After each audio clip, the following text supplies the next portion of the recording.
Hey everybody. Hey, what's Hey, it up? wasn't working at first. Hello, good morning. How is everybody? Happy Saturday. Welcome back to the Code Noobs weekly live stream coding and coffee. You guys got your coffee this morning? Yeah, I got my very Absolutely. yeah. very There we milky go. coffee. If you can't hmm tell, this is not a virtual background. I am in beautiful Mexico. It is hard to I tell though don't. I don't anymore. believe it. You know what I mean? Like, I don't believe there it. you go. It's amazing. Yeah, it's quite beautiful here. But unfortunately, today's my last day. Um, been here All for a things All week. come good to an things end, must come right? to an end. I know, unfortunately. But with that, hmm how you guys doing? You've been coding this week? You've been hanging? I Yeah. haven't done a lot of coding this week, admittedly, for obvious But reasons. this was like your refresher week where you can kind Yeah. of It figure out it was. where you're going, Yeah, right? I got like a it ton done was. I got a ton done like the last week, and then I did some this week, but then I also took a couple days off because I had to do some other stuff unrelated, Nice. and Nice. like needed to do other things. So I just figured why not take a Yeah. break. Hey, I was gonna ask you, Danny, because I know we signed up for the Bolt hackathon. Yeah. Can you share a little bit about like what you got as a result of that, or what we got to Oh, for the use? And what the pack? Bolt Hackathon is Yeah, what it Yeah. is, and like, because there might be for our people. listeners because they It's might still enjoy it. open right now, and you guys can still join. I think you Um, can still sign up pretty much. Yeah, yeah, it's cool. So like it's gonna be the biggest hackathon, I guess, ever in terms of like, vibe what coding. they're offering and like yeah, for vibe coding. That's what it is though, right? It's like Yeah, yeah. they want you to like, It's going to be the biggest hackathon ever since like mid-May of dude, just 2025. to give you an idea though, Yeah. there's already like what was it? I think like 30,000 people signed up for this. And I mean, it's pretty crazy.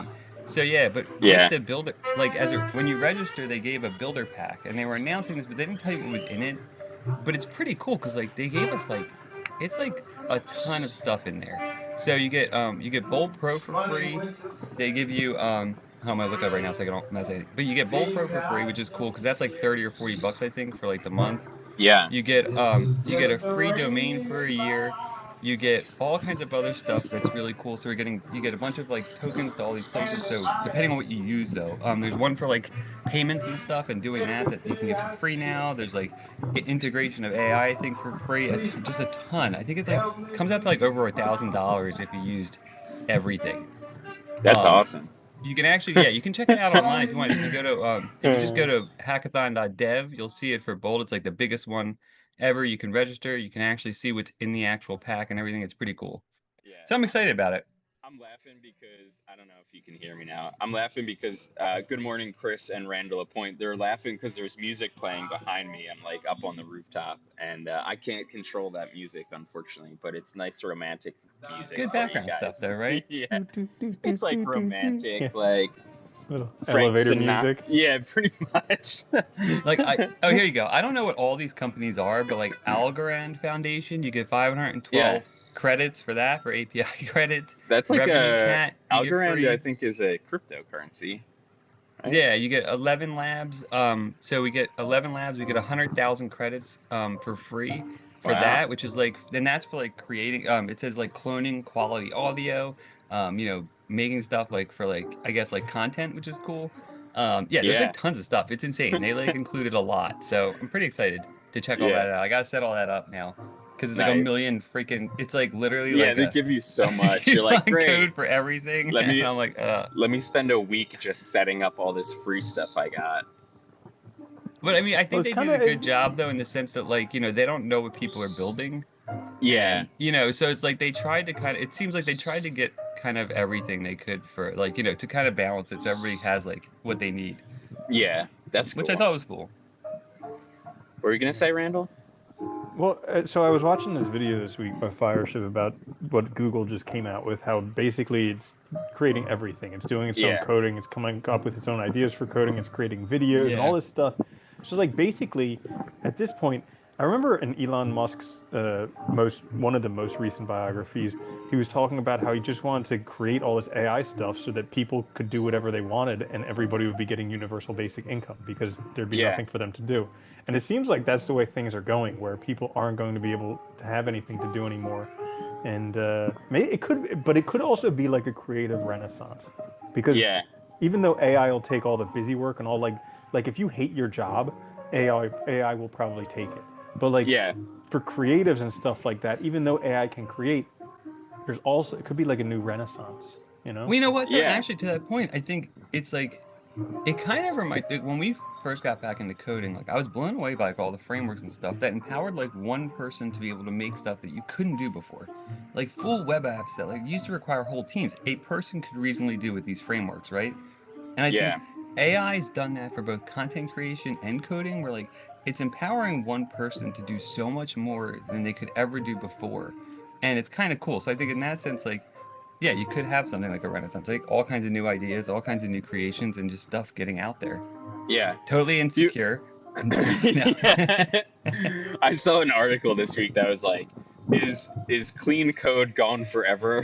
And it's like, yes, clearly. It's gone. It's totally gone. Don't even try.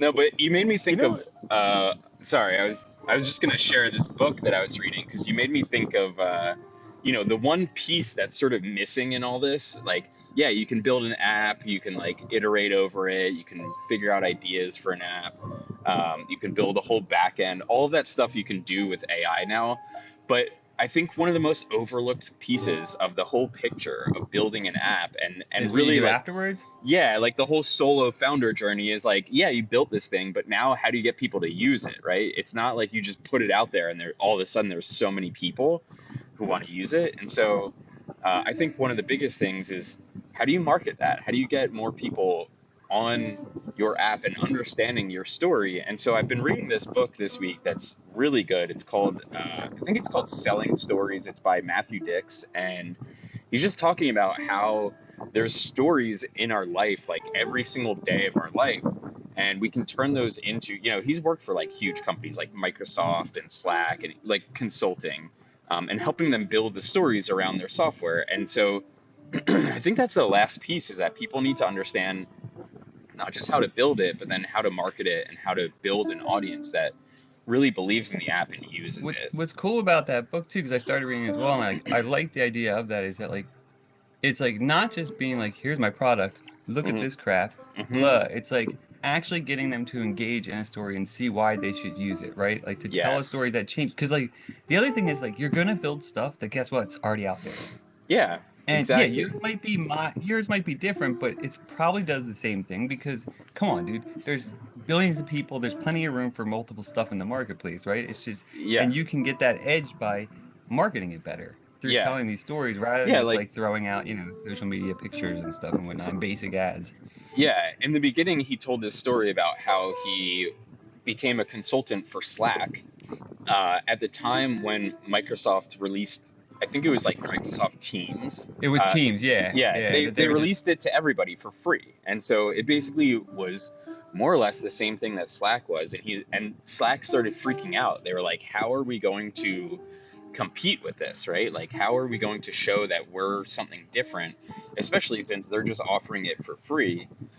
And it was really cool how he used experiences in his own life to craft this story that helped people understand the value of Slack and the users of Slack.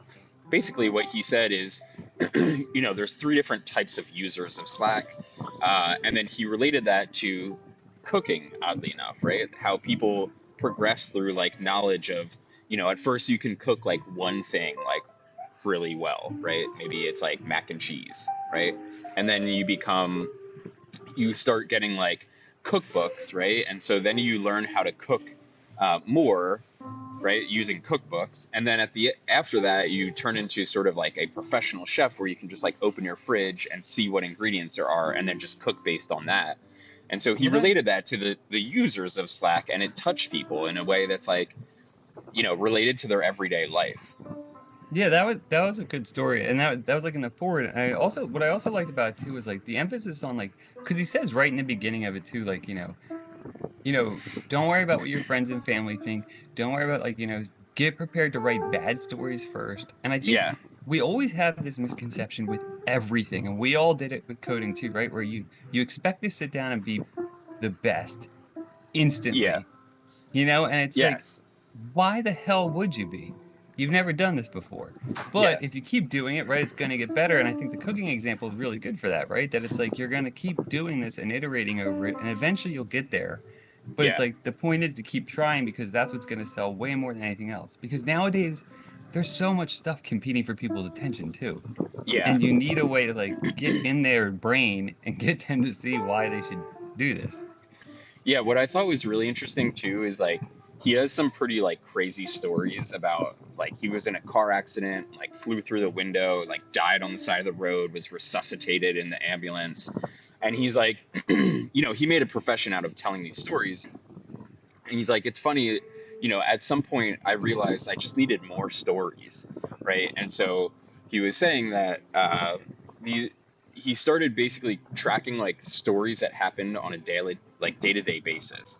And he realized that when he was telling these everyday sort of stories, they hit harder than actually the other ones that were like these, flying out of a like huge car accident or something like Yeah, that. intense, like once in a blue moon type Yeah. stories. And Yeah. he's like, it's because people can relate to them more. They can relate to the day to day stuff and they can see themselves in those stories. And so, one of the like really amazing things that I've started doing that I got out of this book is, and this is his thing, it's called Homework for Life, right? And basically, the premise is every day, at the end of the day, or really any time in the day that you see fit, you write down anything that's story worthy, right? And it's not like you're not writing like a giant, like, you know, Full stories. You're not essay. writing a Yeah. story. You're Yeah. writing maybe like a couple sentences that just remind you of that story. And he's like, I do this every day. And then anytime that somebody approaches me for a story, I can look through that and find things that are related to that, that tell, that have a good lesson in there or something like that.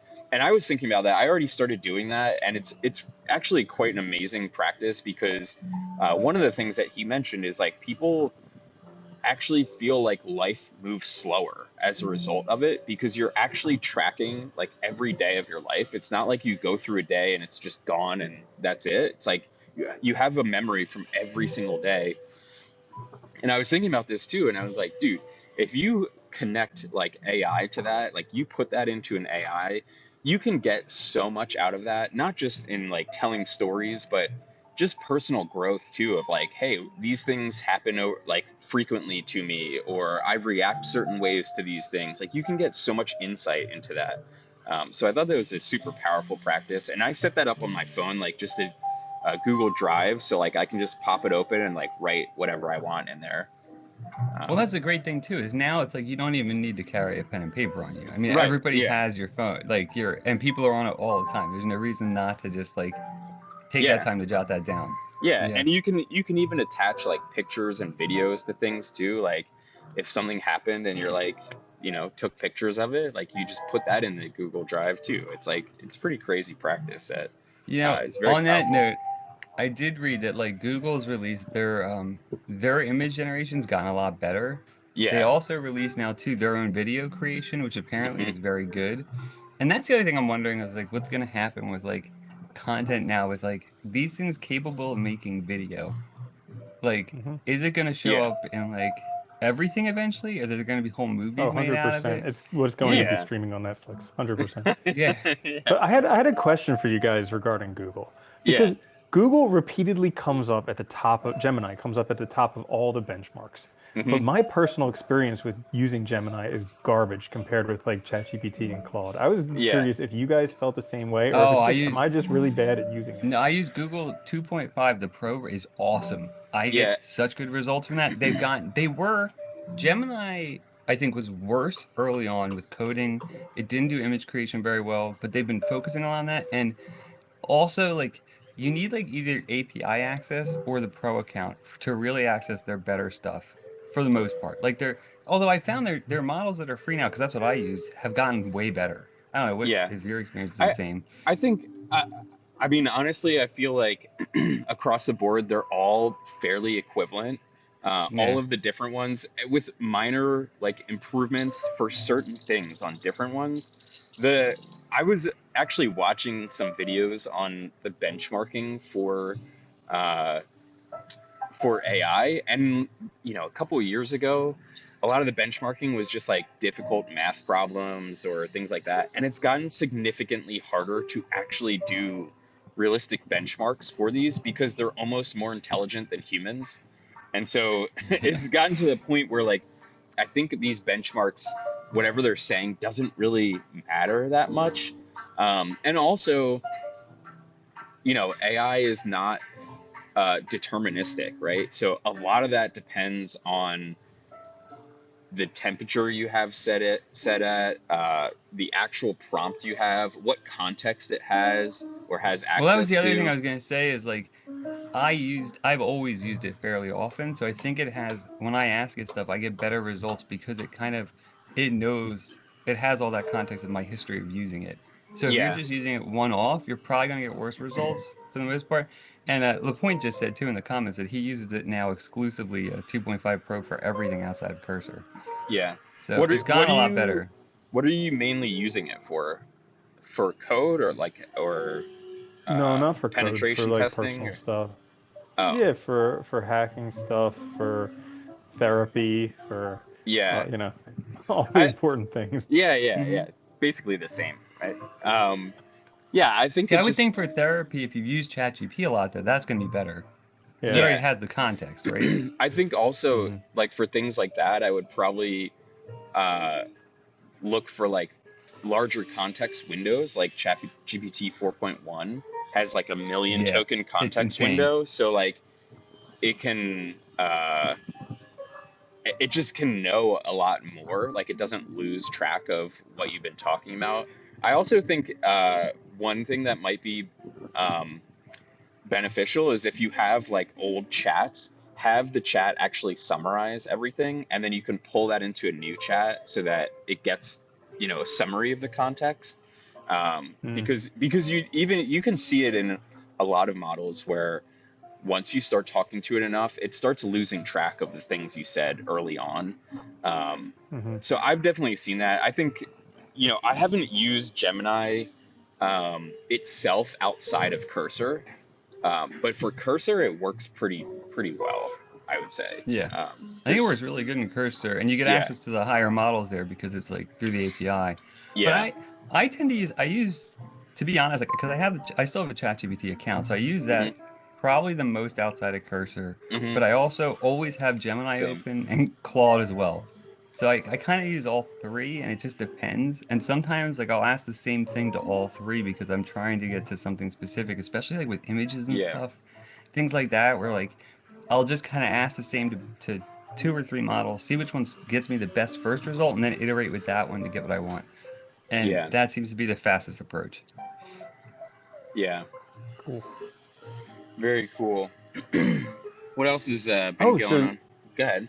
so I took the AI red teaming exam this Oh, week. Nice, nice. Still How'd waiting it on go? the grade, but I think I passed. I think I passed. It was nice. actually quite straightforward. We just had to it was what was it? Like 40 some questions hmm that I basically just used AI to answer. But it did have some like tricky questions to make sure you weren't using AI completely because it had like how many R's are in strawberry and like stuff like that. I think that But doesn't work anymore for most of the models. Like, they're good enough now yeah, that it's yeah. yeah. So but also we had to they have like a couple of these fake like they have like a healthcare app hmm um, AI as health assistant app, and we had to hack that and get all the patient data out of it. And then we had to do some other stuff. Hopefully, sharing this isn't going to go well. Anyways, Here. so it was nothing different than what we actually did in the class, and I think they pretty much Yeah. told us in the review what we were going to be doing. But anyway, so I took it, and I think I passed, but we'll see. I'm still waiting for the grade. And then it gave me Nice. some inspiration because I haven't taken an exam in a while.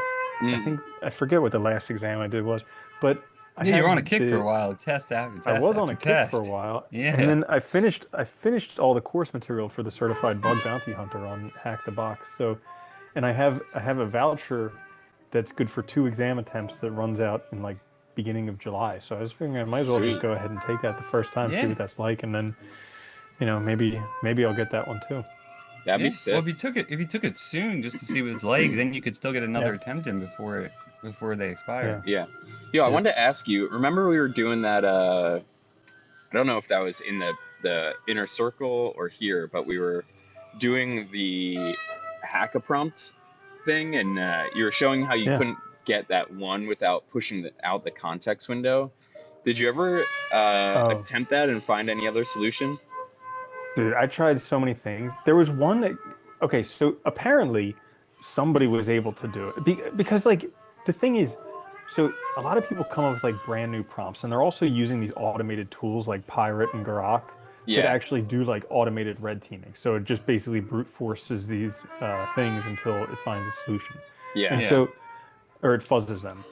And so I have a feeling that's how they figured it out because I, for the life of me, could not figure out how to make it any shorter. There yeah, was one thing, so like basically for those of you listening, so you can follow along, there was a thing where any prompt that you put in, it would append to the end of it and ignore previous instructions, yeah, and and then it had another like the AI was using another AI that was looking for anytime something looks like somebody's trying to do some malicious uh, prompt, just flag it. And so yeah. like every time that you would put something in there that it would have that piece added to the end, it would just flag it and you would get like, I'm sorry, I can't respond to that or something along those lines. Yeah. So the way that the solution that I knew would work is since the context window was like 3,000 tokens or whatever, I Oh, just that's put small. 3,000 tokens of garbage and then the final instruction, and then at the very end, it cut off the end of that thing. So like the final Mm, instruction was to do it whatever, and then it cut off the and ignore previous instructions. So yeah. that's how I got it to work. But that was very token heavy, and the points for the points you get on the challenge is the total challenge points minus the number of tokens. So Yeah. I had like minus the maximum tokens that you could potentially Yeah. have. But there was somebody who did it. So I had minus 3,000 tokens on that one. But there was somebody who did it with like 20 tokens. So I was like, how on earth did they do that? And I was Mm, trying to figure it out. I kind of almost had it working where it like virtualized creating this, creating like the buffer of tokens, but I couldn't get it to work. So huh. and the thing is like this competition, it's like this is how they find out all the new prompt injections. Like this is how they Yeah. find out what works, what doesn't work. Yeah. Yeah. So uh, so It's like they're essentially, it hacking could the be a completely community. novel attack. Yeah, Yeah. it could be a completely novel attack. So who knows? But it'll be Interesting. cool because they'll write a paper on this. It'll come out in probably 6 months or a year, and then we'll know all the new data. Yeah. Yeah. It's cool to understand though, because the more you learn about these too, that I think it makes it one, you get better responses from them using them. Like learning how to break them also teaches you how to use them more effectively, and Yeah. like learning how to work with the APIs and stuff. Really, like one of the things I found like that's really helped me from the APIs was the idea of like preserving context through summarization. And then you'd Mm-hmm. mentioned this already, but that's like Yeah. such a good method where you just Yeah. say, summarize the main points of this, and then you can keep that within your context window, but it reduces the BS, right? It gets all the trash out. You just have the Yeah. bullet points Something and that move that forward. Chris kind of put me onto also is creating like these JSON objects that have context in them because it's machine readable, so it seems to be digested by the AI a little better. And you can summarize like a lot of information in them. So uh, that's something that he's been using, and I've been trying out a little bit. And I don't know if I told this in. I think this was in the last inner circle, and this is sort of related. But if you guys are looking for ideas for like building apps, Yeah, that this works was really well. yeah, Yeah. this thing that Chris showed me last week is really cool. So excuse me, if you're looking for like pain points, right, you can go to like a subreddit of whatever that like niche you're looking to build an app in. Let's say it's like, I don't know, baseball, right? And you go to like our baseball, and you just type at the end of the URL .json, and it will give you a JSON object of that entire thread, or at least like the first like 50 posts or whatever. And then you It'll can give you like 3,000 lines. I think it's maxed out at that. So it's a lot yeah, though. it's a lot, and you can scroll down and like I think get more. And he's even been experimenting with basically using scripts to pull out like the comments of those or any links, like internal links of them, and then searching through those. But basically, you take this big JSON object and you can put it into a model that has a large context window like ChatGPT 4.1, and you can basically just prompt it for anything you want. So you can say like, what are the main pain points that you see recurring in the comments? Rank them based on how frequently you see them or how painful they are, and you can ask it for like lots of information. And it's a great way to just see what are the real pain points that people are having, because so often we look for like things that either in our head or we prompt chat like AI for pain points, but the reality is like you want to build something that people genuinely have pain with. The And so reality is the world revolves around Reddit. pretty Yeah. much, I mean, despite the Well, fact that like half of it's bots, but yeah. Well, I mean, no, it is. I did that, and I basically took like I took the JSON object from like 4 or 5 different subreddits, combined yeah, them into one file, uploaded it, and then yeah, just exactly that. You ask for summarization of all the main pain points, overview, and then ask it for app ideas that solve those and all, and you get yep, you get great response in that way, and you're getting like, real problems people have or complain about a lot, and yeah, there's totally, just and there's subreddits for everything, so yeah, it is a good method. yeah, it's pretty cool. So I thought that was cool. I'm gonna experiment more with that this week. Um, This is the problem though. I feel like there's too much. there's too much crap to express. Yeah, dude, it's like AI is so helpful in so many ways, but it's like as they keep coming out with these new models, new capabilities, and it's like, and there's so many ways to use them that it's Yeah, like it's like another overwhelming technology. Like, there's so much stuff. yeah. It's insane. Yo, Randall, was that video you're watching with Fireship? Was that about VO3? Is that what it was about? Probably, Yeah, probably. because I heard a lot of people talking about that. How can you do like video, audio Yeah, all at the same time? Wait, what is yeah, this? it's pretty crazy. It's called VO3, and I don't really know much about it, to be honest. I have to look into it. I think it's a model that recently came out, and it does both audio and video creation at the same time. So you can basically create like a talking head Oh, uh, it'll create a script and then actually speak. And we're getting to the point where it's hard to tell the difference between reality yeah. and I just looked up. Yeah, 100%. that's a yeah, Gemini AI video generator. Yeah, yeah, yeah. And yeah, there was as soon as I looked it up, the first YouTube thing or the first news article that came up was like, there's gonna be a whole new era of scams. yeah, exactly. Because you Oh, can do dude, audio and Yeah, 100%. video. Like, oh yeah, God. yeah. It's pretty mind blowing. I mean, we're gonna have to think of novel ways to prove identity too, because how easy is it Yeah. to like call a bank and be like, "Hi, I'm so and so. Please send the You know what? money this way." You know what's crazy too? We're gonna have to do like we'll have to do an episode on this like later at some point. But like I've been reading a lot about quantum computing because a lot of developments have happened there, and Yeah, that's gonna break everything. Once those are like functional, they have an operating system. Somebody already built an operating system for them and an internet for quantum computers yeah. that they've been testing, and like it's gonna destroy everything because like I'm pretty all the sure. security stuff we have is nothing. Like Yeah, it breaks in a second with them. So it's yeah. yeah. You definitely There need is, like. so, Go ahead, Randall.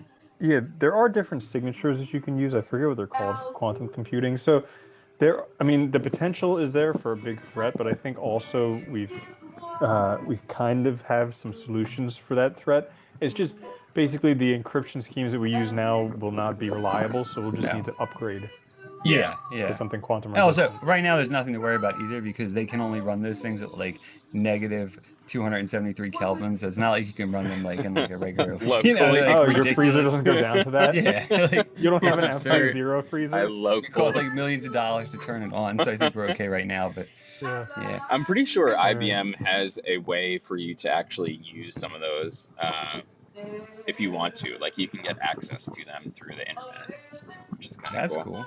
Yeah, but Yeah. also it's a whole different way of coding and like thinking about code. So most people are not going to be able to just like pick that up and do it.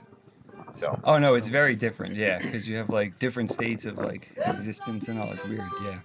yeah. Well, with that, we are at about a half hour, and I need to go eat breakfast before I take a plane back to the United States. So, um, it was great chatting with you both this morning. Enjoy your coffee.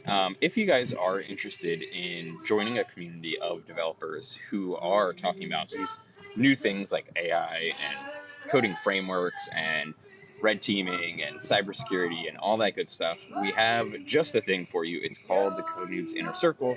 You guys can join with the link that's over there, I think, codenoobs.io, and join us every It's less Saturday. than the price of a cup of coffee Yeah, like you every could, day, instead and of pretty buying much this, everyone's gotten a job Well, yeah, while I man. being know, in it, which is which kind is of crazy. crazy, Everyone's right? gotten a coding job while being in it, which is Yeah. nuts. Yeah. Yeah, so if that's what you're looking to do, then join us. And yeah, if you are in the inner circle, I won't be joining you today, or I might stop in for a little bit while I'm at the airport. But these two fine gentlemen below me will be hosting today's call. And yeah, we'll see you in there in about a half hour. Anything else you guys want to say? Nah. Nope. No. Have a All good right, flight, man. everybody. Thank you so much. And Peace. I will